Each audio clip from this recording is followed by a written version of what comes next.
YS Jaganmohan Reddy అనేటువంటి వ్యక్తి madam 1951లో భారత పార్లమెంటరీ ప్రజాస్వామ్యం ప్రారంభమైన తర్వాత వరుసగా మూడు ఎన్నికలు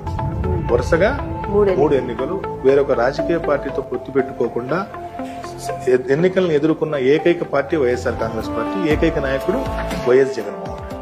భారతదేశంలో కాన్స్టెంట్ గా సాలిడ్ ఓటు బ్యాంక్ ఉన్నటువంటి నాయకుల్లో వైఎస్ జగన్మోహన్ రెడ్డి.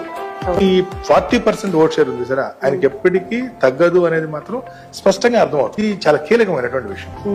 ఈ దేశంలో ఏ రాజకీయ పార్టీ కూడా ఏ చిన్న చితక పార్టీనో అన్నా కలుపుకుంది, కానీ ఒంటరిగా